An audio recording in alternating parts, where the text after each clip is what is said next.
Hello and welcome back to Alpha Ambition. So in today's video, we're going to talk about 4 Canadian stocks that give the highest dividends. And all of these companies give dividends north of 8%. So technically speaking, these companies or these stocks should be a great pick for your dividend stock portfolio, as they would be giving you a very high yield on your investment, and in principle you can actually treat it as a very good passive income option.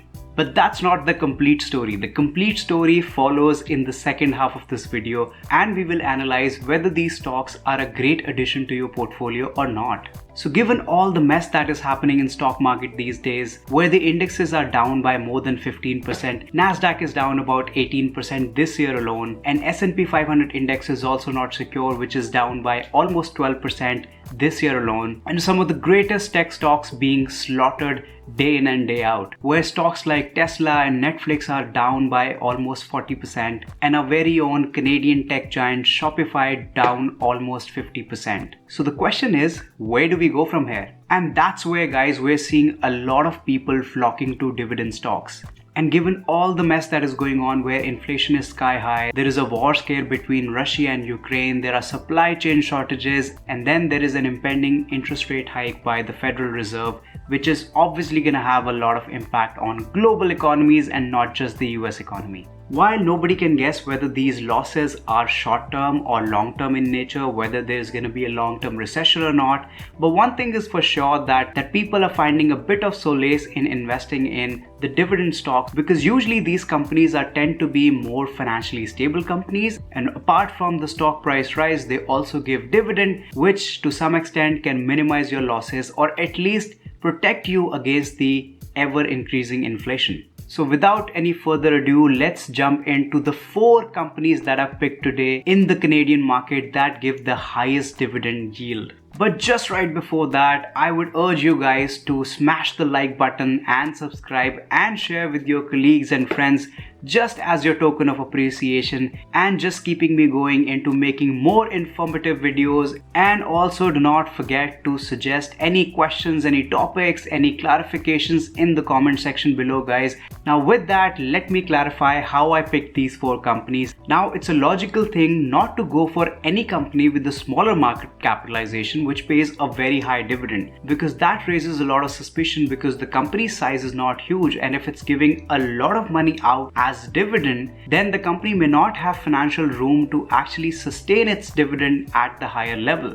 So you should naturally stay away from such companies where the company size is relatively small and the dividend yield is too high. Now I've only looked at the companies with a market capitalization of close to $1 billion or more. And let me know in the comment section below whether that is the right approach or not. And we're going to go in the increasing order of dividend yield. Now starting with the number 4 stock on my list today is called Chemtrade Logistics. This is a company based out of Ontario and was founded in 2001.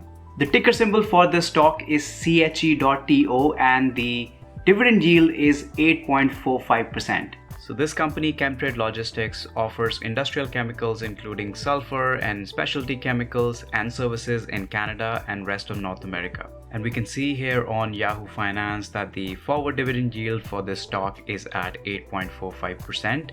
Now the question arises whether you should be investing in this stock or not. We'll be looking at some financial aspects which will help you make your decision whether this is a good pick or not. But we'll get back to that shortly.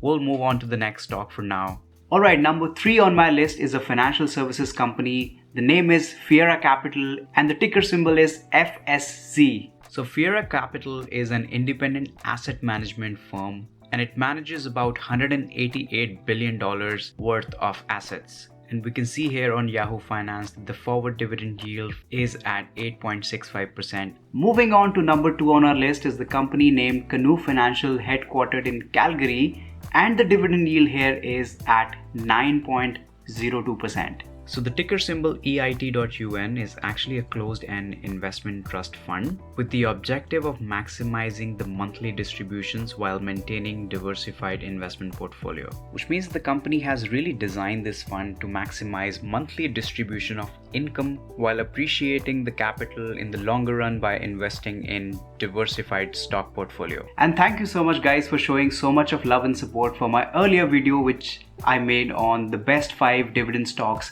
in the Canadian market today. If you've not watched that video, I would highly recommend watching that video, and you can find the link somewhere over here. And also I made another video if you're wondering how to invest in the dividend stocks. I have shared a very detailed video about dividend investing strategy, so you can find the link for that as well in the description box below. And now, number 1 on my list, the big daddy of them all.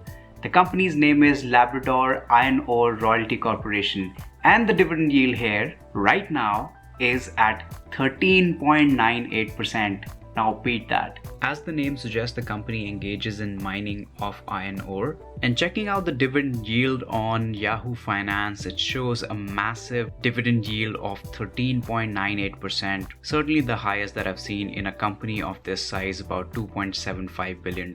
Alright, now that we have looked at these 4 stocks that pay really high dividend, the natural question that comes to mind is, why did I not include these in my earlier video where I spoke about the 5 best Canadian dividend stocks? So just for your understanding, I've done a bit of analysis just to clarify my stand as to why I believe that these may not be the right stocks to add to your portfolio, and then rest is on you. You can let me know in the comment section below whether you align with my approach, whether you align with the methodology that I used, and share your suggestions and thoughts in the comment section below. Okay, let's talk about Chemtrade Logistics. Looking at the financials of this company, it is clear that dividend may not be well covered by the earnings. The company has a very high debt, and the debt to equity ratio of this company is 275%. So that means that the debt is 3 times more than the equity in this company. Also, for the stock particularly, the margins, both the gross and the net profit margins are negative, and the earnings are negative too. So if the company is not really earning anything, how the heck it is paying that large of a dividend? That basically hints us to a direction that this dividend may not be sustainable in the future. Also, looking at the 5-year stock performance, which seems to be quite poor, I am particularly not too excited about this stock from a stock appreciation perspective. And also, the company has underperformed the Canadian chemicals industry, which by the way has given a return of 29% in the last 1 year. Talking about Fiera Capital, again the story repeats that the dividend may not be well covered by the earnings. Also, the dividend payout ratio seems to be really very high and also seems pretty unsustainable. The company has a lot of debt, and the debt to equity ratio is actually 154%. Now here's a look at some of the other companies that I spoke about in my last video, and also some of the other big companies out there in the market which are considered financially stable companies, and we can look at their debt to equity ratio. The company has low profit margins, and also the earnings are also pretty low, and given the debt burden on this company, the interest seems to be not well covered by the earnings. The 5-year stock performance is also not exciting, and the company has underperformed Canadian capital market industry, which has actually given a return of 12.8% in last 1 year. Let's discuss some financials of Canoe Financial now. So Canoe Financial has some positives going for it.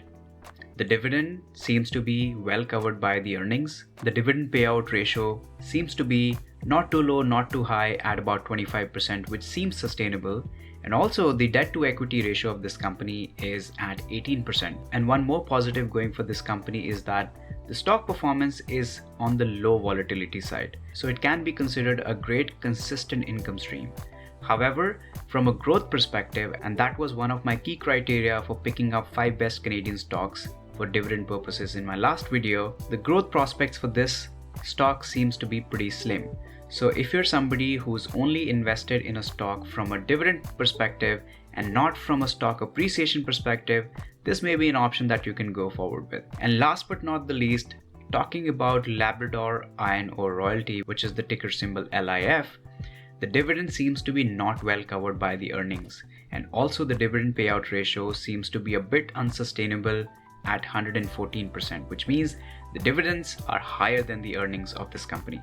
Although the 5-year stock performance seems to be pretty decent, the earnings may actually drop in the next consecutive years. Let's consider the scenario right now. We all know that there is supply chain shortages around the world, which has basically caused inflation and consumer price index to shatter all records in the recent times. Given the supply chain shortages, the iron ore prices in the commodity market have been soaring since the start of the pandemic. Now, given that we are coming out of a pandemic and the supply chain will restore in the near future, it is only logical that the iron ore price will drop from its record high in the coming years, and hence their earnings will drop in the coming future. Therefore, we can expect a lower than exciting stock performance for this particular stock in the coming future.